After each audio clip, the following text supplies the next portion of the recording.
These days, when it comes to choosing a security alarm, you've got to be smart about it, and even more so if you're buying that alarm for insurance purposes. And I've been working in the security industry for over 5 years, so I'd like to think that you guys could trust my opinion, especially when it comes to smart alarms. So at the end of this video, I'm going to arm you guys with 5 questions you absolutely must ask a security monitoring company before you part with any money. But anyway, that's not what this video is about. This video is about the Boundary Smart Security System, a new contender when it comes to smart security. And Boundary has looked at the security industry and found some areas where some companies are cutting corners, and they've made sure that they haven't. For example, they do provide a bell box, an exterior siren that's designed to scare burglars away from a distance, and it also makes a terrible noise outside your house, not just inside your house.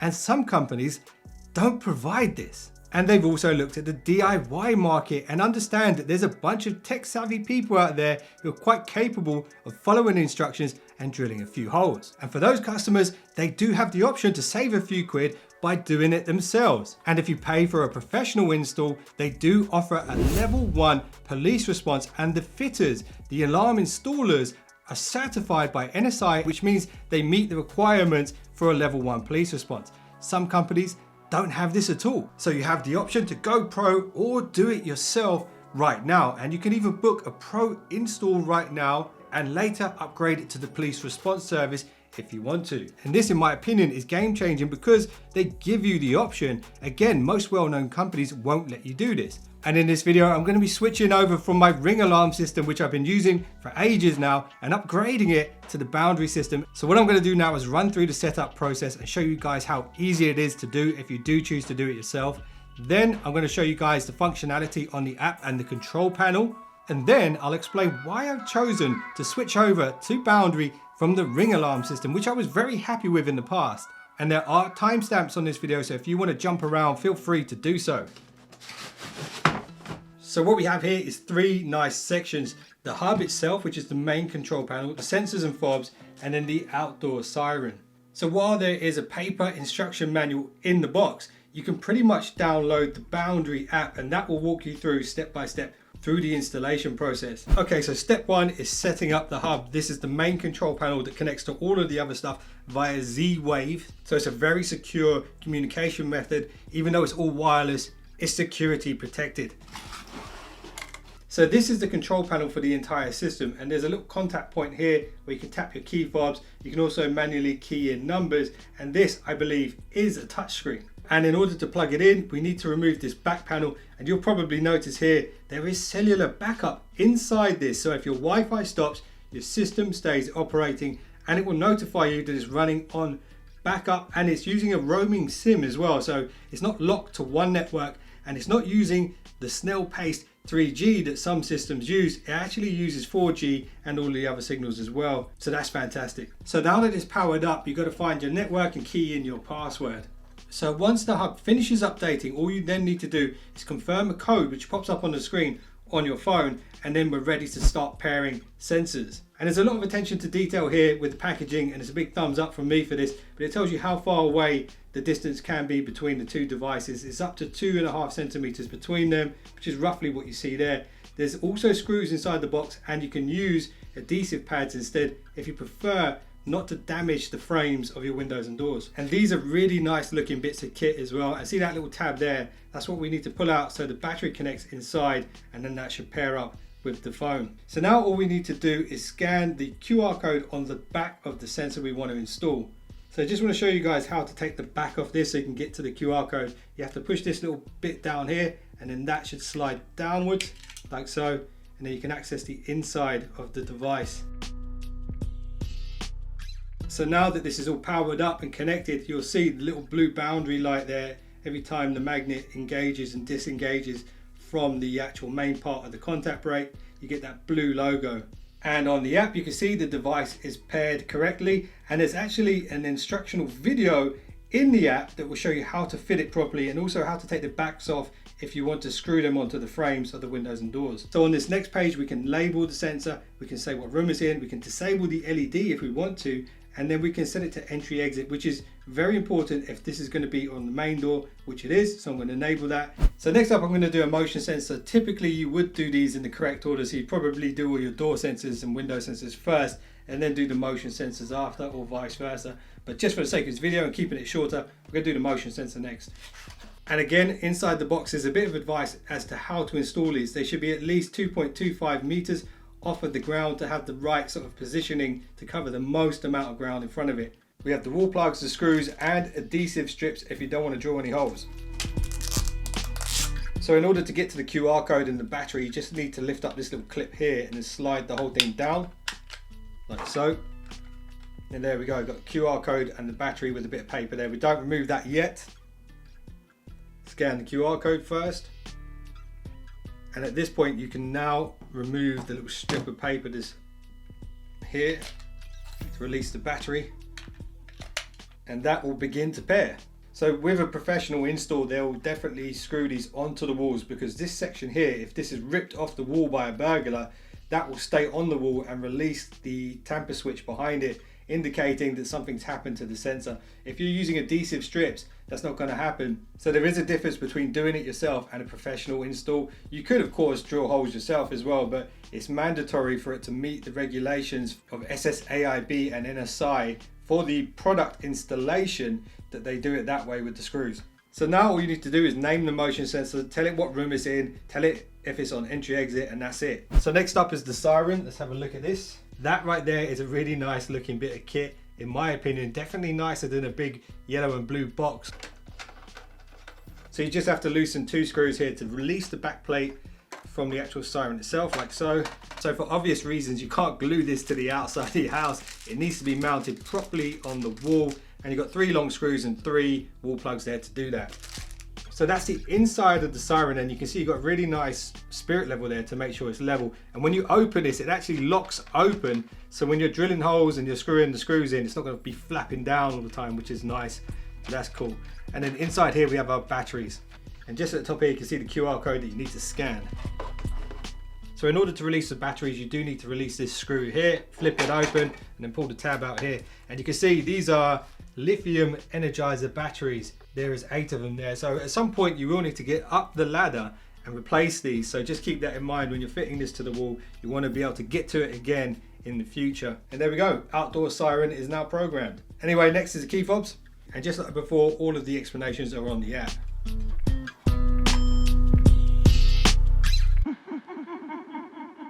So this is the boundary control panel, and it's also the keypad as well. My previous keypad was this, the ring keypad, and you can see all I really had here was the arm away, arm when I'm home, and to switch it off, and the pin numbers, nothing else. That really is it.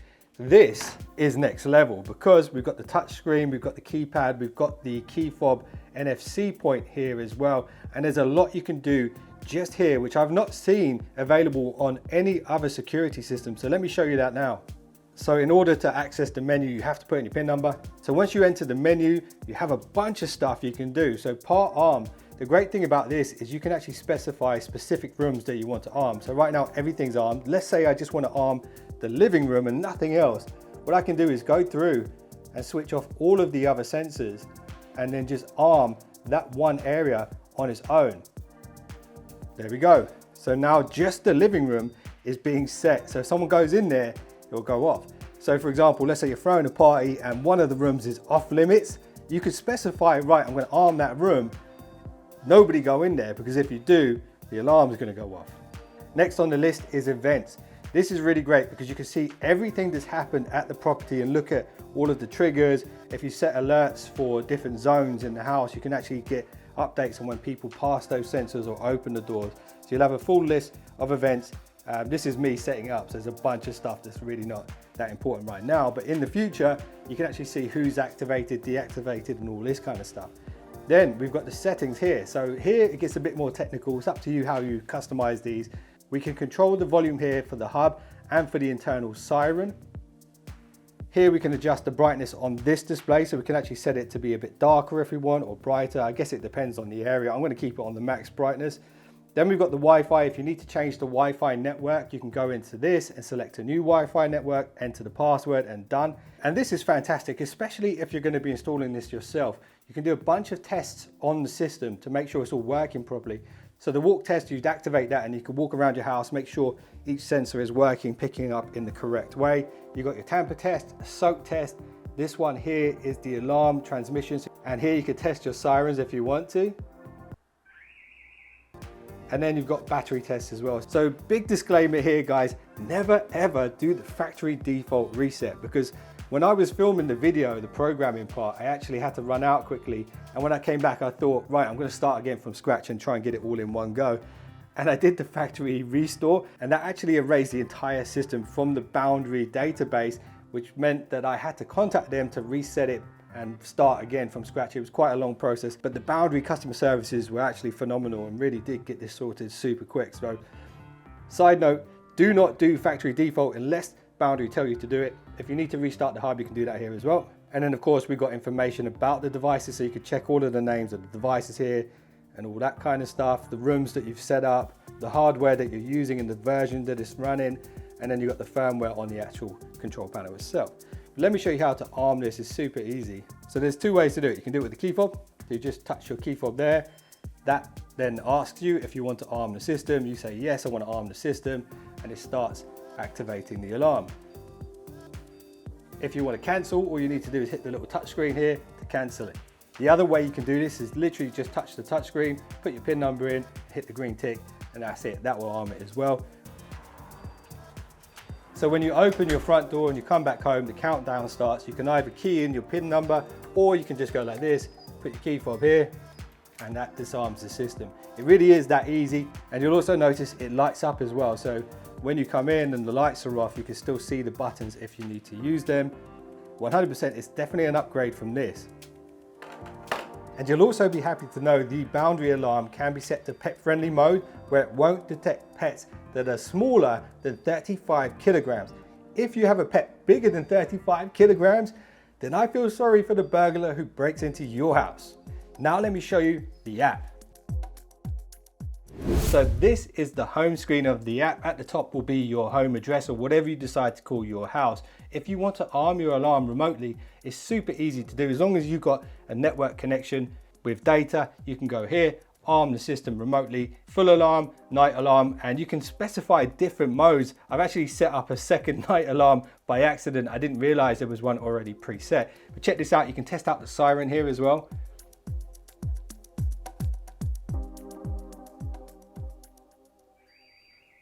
Like so. Now up here in the top right corner is your notifications. This will give you an alarm log of everything that's happened with the alarm, and it will show you today, yesterday, and the previous dates. I've only had this set up for a few days now, so all of the alarm logs are here showing all of the triggers and the tampers as I was setting things up. So there's no point looking at those right now, but going forward for yourself, if you have this alarm, you can see when people are arming and disarming, when the doors have opened and closed if you want to, and I'll show you how to set that up. Something that I really like about this alarm system is that each sensor can measure the temperature in that particular room. So you can see the temperature in the entrance hall is considerably cooler than it is in the kitchen, and the living room and the landing's warmer upstairs. And then you can even see the temperature outside. So right now, today is 13.1 degrees at the front of my house. So that's pretty cool. I have to say, I do like that feature there. If we go into one of the sensors, let's say the front door, for example, we can actually edit the sensor at any time.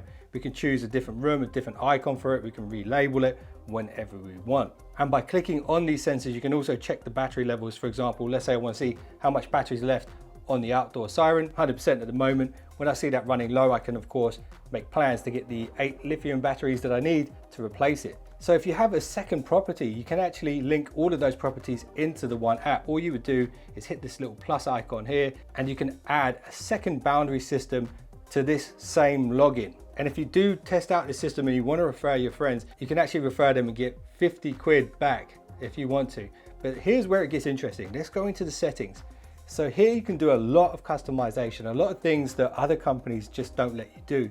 Let's go into general first. So in order to adjust any of these settings, we have to go to edit, and then we can unlock these features here. So we can enable pet friendly, which I've had to do because I have a dog. You can enable biometric login. So you can log in with your fingerprints or your Face ID on an iPhone, and it's really up to you how you customize these. The geofencing is an interesting one. So if you enable geofencing, every time you leave your house without arming the system, it'll actually remind you to arm it. So if you do get the system, customize these how you will. Second on the list is account settings. This will take you to Boundary's website where you can modify your account details. I'm not going to do that now. You've got your own profile here so you can customize the name of your house and all that kind of stuff. So next up is partial arm settings, and this is really easy to do and I like this feature a lot. I've already showed you how to do it on the control panel, but you can also do it here on the phone, and it's a bit easier on the phone, to be honest. So let's say we want to set up a new mode. We just go to add new partial mode. We choose what sensors we want to be in that partial mode, let's say living room, and we can name that partial mode, let's say party mode. Don't want people going in the living room if I'm throwing a party. Hit save, and there we go. The party mode partial alarm is set, so I can arm that one room on its own if I want to. That is really easy to do, and if I want to delete it, all I need to do is go to edit, and then I can swipe it to the left, and that is it. And next up is the hub, and tapping this is just like tapping it on the home screen. It's going to show you the battery level, whether it's running on cellular and all that stuff. Same with the Siren and the sensors. Here with the rooms, you can add new rooms. It's very important to keep in mind that sometimes you might have more than one sensor in one room. For example, you might have a door contact sensor and a motion sensor, or maybe a couple of window sensors as well. So these are not the names of the sensors, they're the names of the rooms. So if you go into the key fob setting, you can delete the current key fobs and who they're assigned to. You can also add new key fobs. If you ever lose a key fob, you should definitely go to this section and delete it as quickly as possible. Next up is users. You can create more users for the app, so do that as you will. And key holders is very important. So this is the order in which people are going to be contacted if there's an event. And then you've got your activity alert. So this is really cool. You can actually specify what sensors you want to send you notifications when they pick up triggers. For example, I've set the door to basically let me know all the time whenever it opens and closes, but you can specify a particular time. Let's say you want to check that your kids are going to school in the morning. You can add a notification for the front door between that window of time when they should be leaving. If they don't trigger it within that window of time, it will alert you that nobody's left the house yet. So you can then call them and say, hey, get out of bed, get to school. And then you can contact customer support, and they're actually very good. I had to contact them a few times because I messed up the installation, as I mentioned earlier. Don't do the factory reset because you will have to use this feature if you do. You can rate the app, and then of course you can log out, but the app will auto log out if you leave it on the screen for too long. So there we go, that is the app. I'm really happy with it. Super easy to use. The fact that it measures temperature inside and outside the house as well is fantastic. I'm a big fan of this app. It's easy to use and probably the nicest one that I've ever used. So I've officially decided to switch over from my Ring alarm to the Boundary alarm system, and allow me to explain why, and why I think the Boundary alarm is actually better than a lot of the big names in the security market right now. One of them is the fact that when you buy the equipment, you actually own the equipment. And the deciding factor for me to switch from Ring was the fact that Boundary do offer a level 1 police response service if I want it. And the cost of this service is really surprising to me, especially having worked in the security industry. The cost for police monitoring is a flat fee of £25 a month. There are a bunch of companies out there that will charge you a lot more than that and not even offer the level 1 police response. And I don't think that's fair. And just a reminder, the level 1 police response service will be available from April 2022 onwards, but you can book the Pro install now and upgrade when the service goes live, or again, you could do it yourself. And that's why I think the Boundary alarm is better value and arguably better quality than a lot of the big names that probably pop up at the top of Google. I also really like the styling of the alarm, the ease of use. It was easy to set up. The app is fantastic, and the customer service, having messed up the installation a little bit myself, is actually very good. Plus, word on the street is there's some new features in the pipeline which will roll out with software updates to the panel and to the app. So it is future-proof as well. And because of that, I definitely can recommend it to you guys. And trust me, if you're shopping around for alarms, don't let the salespeople use scare tactics to make you make a hasty decision. Definitely do your research first. And on that note, here are my 5 must-ask questions that you should definitely ask any security company before you invest in a monitored alarm. Number 1, if I'm paying an upfront fee, what am I actually paying for? do I own the equipment? Because if you're parting with 300, 400, 500 quid or even more, you want to get something for your money, right? You don't just want to be paying for a very expensive installation. Definitely check what the upfront fee is for and whether you actually own that equipment. Because with some companies, if you stop paying a monthly fee, they'll actually show up at your house and ask for the equipment back. Number 2, does the person fitting the alarm hold either a SSAIB certificate or an NSI certificate for electrical alarm installations? This is a very important question because some companies will say, yeah, we have NSI, but actually the NSI isn't for the installation. So make sure the person fitting your alarm is certified to fit the alarm with either NSI or SSAIB certificate. If they don't have these certificates and these companies regulating their work, they could essentially just sell you one motion sensor for a 10-bedroom mansion and say, yeah, your house is secured. Or on the flip side, maybe they sell you 100 sensors for a 1-bedroom flat and say, that's what you need in order to meet the requirements, because they're not regulated. So you definitely need to ask this question so you don't get ripped off. Number 3, what is the NPCC system type? If you're paying for a monitored response system, if it's not an NPCC-A system, it's not connected to the police. So you must check whether it is NPCC-A rated. If not, then you might need to rethink your decision. Number 4, can you provide a URN number? So only companies that are recognized and have a direct connection with the police can provide you a URN number. If a company says they have police response and they can't provide you a URN certificate, then unfortunately that company doesn't have police response. Maybe they can call the police on your behalf, but that's no different from you doing it yourself. The difference between having a level 1 police response with a URN number is you get a high priority call out from the police if there's 2 triggers in your property. Number 5, there are 3 certificates you need to be aware of from NSI and SSAIB. 1 for the company, 1 for the installations, and 1 for the alarm receiving center. If you're going to commit to an expensive monthly fee, it's very important that the company you're paying it to has all 3 of these, because if they've only got 1, that means either their product is not up to scratch, their installers are not up to scratch, or the monitoring station is not up to scratch. So definitely check what certificates they have and make sure they have 1 for each of the 3 that I just mentioned. So there we go. Those are 5 tips that you absolutely must ask to protect yourself when you're buying a security alarm. Of course, Boundary do have all of the things I just mentioned, so they are a front runner in my opinion. Definitely take a look at what they do. There'll be a link below this video and a discount code for you guys to check out. I appreciate you guys watching this incredibly long video. I hope you got some value out of it. If you did, I'd appreciate a thumbs up. And if you just subscribed, you're now one of the finest subscribers known to man. And I will see you in the next one, so don't be late.